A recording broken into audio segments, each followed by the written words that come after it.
Otep à tous, bienvenue sur la chaîne des panafricanistes par essence, par conviction et par excellence. Celle des citoyens kémites par nécessité et obligation de combat. Nous sommes une chaîne qui n'est guidée que par nos ancêtres et rien que par des ancêtres qui appartiennent à l'égrégore du monde noir. Par conséquent, nous ne croyons en aucun Dieu venu de l'étranger. Toutefois, cette vidéo n'est aucunement destinée à inciter à la haine ou à la violence, car nous menons un combat qui est d'abord et avant tout spirituel, intellectuel et démocratique. Ensuite, il est politique, géopolitique et géostratégique. Contre l'impérialisme, le colonialisme, le néocolonialisme et l'endocolona, qui sont tous qualifiés de crimes contre l'humanité. Nous menons ce combat sur la base du principe fondamental que nous avons hérité de nos ancêtres kémites, qui est celui de la Mahat, c'est-à-dire solidarité, vérité et justice. Vous êtes donc en droit de connaître la vérité et nous avons l'obligation de vous dire la vérité, rien que la vérité, afin que justice soit rendue au continent africain. Et ça, c'est notre modeste contribution dans cette noble lutte en faveur de la souveraineté, la dignité, la solidarité et l'unité africaine. C'est exactement ça que nous appelons le panafricanisme. Bien-aimés frères et sœurs, je vous avais dit déjà que Kaka Déby était en Russie et que c'était le voyage de sa dernière chance. Il a ce qu'on appelle une deuxième chance. Mais cette fois-ci, c'est la dernière. Eh oui, Kaka Déby doit prendre ses responsabilités. Il doit s'affirmer. C'est un militaire. Un militaire ne peut pas avoir peur de prendre des décisions qui s'imposent à lui. Sinon, ce n'est pas un militaire. C'est un militaire sakodo, comme on dit chez nous au Congo. C'est-à-dire que c'est un militaire qui n'a rien compris, qui est nul, qui n'est même pas performant, compétent dans son domaine. Mais un vrai militaire, c'est celui qui prend la décision, même s'il sait que cette décision peut lui coûter la vie. C'est ce que Marien Ngouabi a fait au Congo-Brazzaville. C'est ce que Idriss Déby Itno, le maréchal, a fait au Tchad. Donc le père de Kaka Déby. Poutine lui a tendu la main. Ce n'est pas une bassesse. C'est vrai, il y en a qui vont vous dire que Poutine a ses intérêts. Non, Poutine, les intérêts que Poutine a, ce n'est pas les mêmes intérêts que les Occidentaux ont. Il faut que ce soit bien clair. Dire que non, Poutine et les Occidentaux, c'est la même chose. Non, non, non, non, non, non, soyons sérieux. Poutine a les matières premières. Poutine a l'argent. Poutine a la nourriture. On a vu que, c'est Poutine et Zelensky qui nourrissaient l'Europe. Les céréales que vous voyez qui viennent vendre chez nous là. 4, 5, 10 fois plus cher. En plus de cela, ils mettent des engrais chimiques dedans, des produits chimiques et autres qui nous rendent malades, qui tuent nos enfants. Ces céréales-là, ça vient de chez Poutine. Eux-mêmes, ils ne fabriquent plus de céréales. Ils n'en fabriquent plus. D'ailleurs, ils n'ont pas de terre. C'est ça le problème, ils n'ont même pas de terre. Et ils n'ont malheureusement jamais voulu que nous, on puisse être producteurs parce qu'ils se disaient, si nous on produit, on va être riches, on va leur vendre et eux, ils seront obligés de consommer ce qui vient de chez nous. Bon, ok, mais maintenant ça se retourne chez eux-mêmes. Ils sont obligés de se plier, de se mettre à genoux devant Poutine. Et Poutine le sait. Donc les intérêts, les objectifs sont différents. Oui, entre États, il y a des intérêts, il n'y a que des intérêts d'ailleurs. Mais il y a des intérêts qui sont légitimes. Et des intérêts qui ne sont pas légitimes. Les Occidentaux ne viennent pas chez nous parce qu'ils viennent pour nous aider à nous développer. Non, ils avaient déjà prévu ça depuis 1885. Que ces gens-là, il ne faut pas qu'ils se développent. La conférence qui a duré le plus longtemps possible dans le monde jusqu'à aujourd'hui, c'est la conférence de Berlin, de 1884 à 1885, novembre à février. 4 mois de conférence pour diviser l'Afrique. Mais diviser l'Afrique, vous avez bien vu, il n'y a que des traits. Ça, ce n'était pas trop grave. Le problème, c'était comment il faut conserver cette Afrique-là pour qu'elle nous appartienne toujours, pour l'éternité. En fait, c'est ça le problème. C'est pour ça que ça a mis autant du temps. Et parmi les décisions qui avaient été prises, il fallait faire en sorte que ces pays ne puissent pas avoir des armées. Parce que s'ils ont des armées, eh bien, ils pourront tourner ces armes-là contre nous et nous faire la guerre. Il faut tout faire pour que ces pays-là ne puissent pas avoir la nourriture, ne puissent pas se nourrir. Comme ça, ils vont consommer la nourriture que nous leur donnons. Et à ce moment, si on veut même les empoisonner, on peut les empoisonner à travers la nourriture. Il faut faire en sorte que ces pays ne puissent pas avoir un système de santé efficace. C'est ce qu'ils sont venus détruire avec le FMI et la Banque mondiale. Chaque fois que les pays africains allaient vers les prêts, on les détruisait. Je me souviens, quand j'étais encore jeune, Sassou Nguesso, là, qui est aujourd'hui président, il avait instauré ce qu'on appelait une école, un champ. Chacun de nous chaque école devrait avoir un champ à eux. Parce qu'on voulait l'autosuffisance alimentaire. Eh oui. C'était un quinquennat. Donc, pendant 5 ans, il fallait qu'on arrive jusqu'à l'autosuffisance alimentaire. Sassou Nguesso là, ce n'est pas quelque chose qui est lui. Depuis qu'on est rentré a commencé avec le FMI là, tous ces projets-là, on n'en parle même plus. C'est-à-dire que, ne serait-ce qu'en parler, vous n'avez même pas le droit d'en parler. Y compris les membres du gouvernement. Parce qu'on vous donne de l'argent, et il y a des conditions. On vous donne de l'argent, il y avait des choses qu'il fallait détruire. Ils avaient visé 3 choses exactement. L'agriculture, la santé et l'éducation. Voilà les 3 éléments que les Occidentaux avaient bousillés chez nous. Donc, M. Kaka Déby, il a fait un voyage, il a été très bien reçu, et nous savons aujourd'hui, il a eu le courage quand même d'y aller, parce que c'est depuis 1968 qu'un président tchadien n'était pas allé à Moscou. Donc, c'est quand même toute une vie, toute une éternité, ça fait plus de 50 ans. Il est venu. Et dans les discussions, Poutine lui dit, je connais ce qui est en train de se passer dans ton pays. Je connais ce qui t'attend. Je connais ce qui va t'arriver. Je connais dans quelles circonstances ton père est mort. Qui l'a tué et comment. Voilà ce que Poutine a mis sur la table. Il dit, je connais. Il n'y a rien que tu peux me cacher. Petit. Tu as des petits. Ta vie, regarde, elle est là.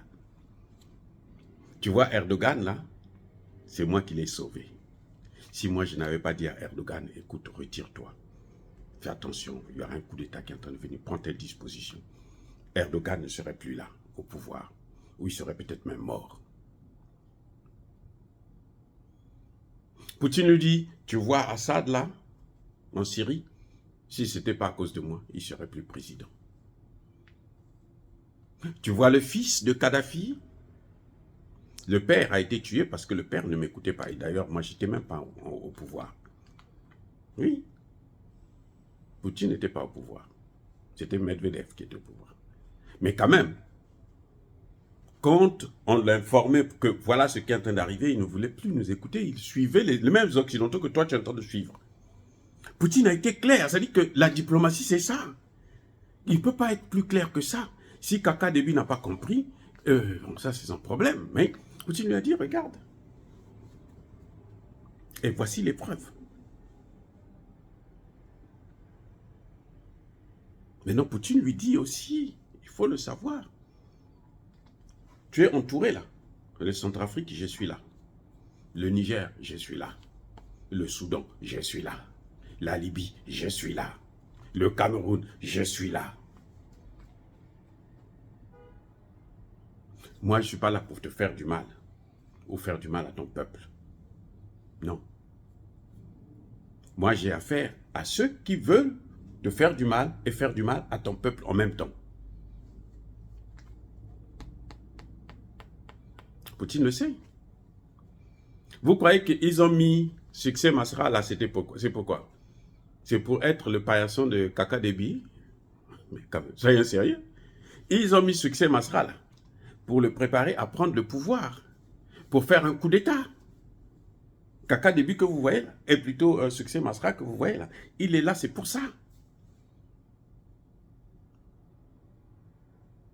C'est pour ça qu'il est en train de tout faire pour avoir le soutien du peuple. Quand il dit « je ne prends pas de salaire », c'est faux. Il aura un salaire. Il a la caisse noire. C'est plus que le salaire. Et puis, ce n'est pas contrôlé. Donc, il a un salaire faramineux. Mais il est là en mission. C'est pour prendre le pouvoir. Vous voyez, quand il place quelqu'un au pouvoir, là, maintenant, là, ce qu'ils ont comme la nouvelle tactique qu'ils ont, c'est de dire non, je ne prends pas de salaire. Vous voyez, au Gabon, c'est pareil. Il dit, je ne prends pas de salaire. Mais lui, il a l'argent de la drogue. Il a passé son temps, c'était le plus grand trafiquant de drogue au Gabon. Il a un salaire, il a l'argent, il contrôle la drogue. Il est riche. Donc, il peut refuser le salaire, ce n'est pas un problème. Et Kaka Déby sait qu'il est là, c'est pour lui prendre le pouvoir. Et là, il n'arrive pas à se présenter parce qu'il a du mal à dire être candidat. Parce que s'il est candidat, mais comment il va faire? Comment il va convaincre ce peuple-là, qu'il vient de décevoir d'ailleurs? Puisque c'est lui qui a insulté Kaka Déby, maintenant il travaille avec lui. Il va dire quoi encore? Donc reste avec lui, nous on veut d'autres candidats. Donc Kaka Déby est en train de jouer sa survie. Personnelle d'abord, en tant qu'individu, mais aussi la survie de son pays. Je pense que Kaka Déby a compris, parce que Kaka Déby a dit « Je suis venu ici en tant que pays souverain, dans un pays ami pour renforcer notre amitié, nos relations. » Ça, c'est une phrase qui veut tout dire. Pour moi, lorsque Kaka Déby dit ça, à moins qu'il soit fou, mais s'il a réfléchi avant de sortir ce genre de phrase, ça veut dire qu'il sait que ce que dit Poutine, c'est la vérité. Parce qu'il sait que lui-même d'abord, il est en danger. Maintenant, il y a des gens qui le critiquent.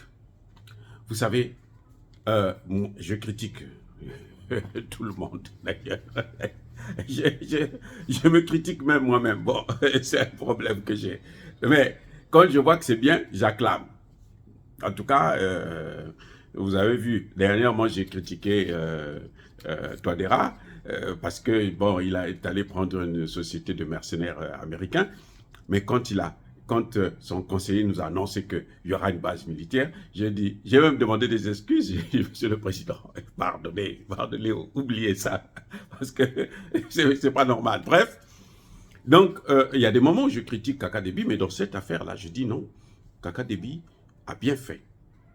Mais le problème, c'est que j'espère qu'il a bien compris le message. Sa survie, là, dépend de Poutine. S'il ne fait pas... On n'a pas mis Succès Masra, là, pour venir acclamer Kaka Déby. Non, soyons sérieux. C'est pas pour ça. La Russie ne vient pas pour nous piller nos matières premières.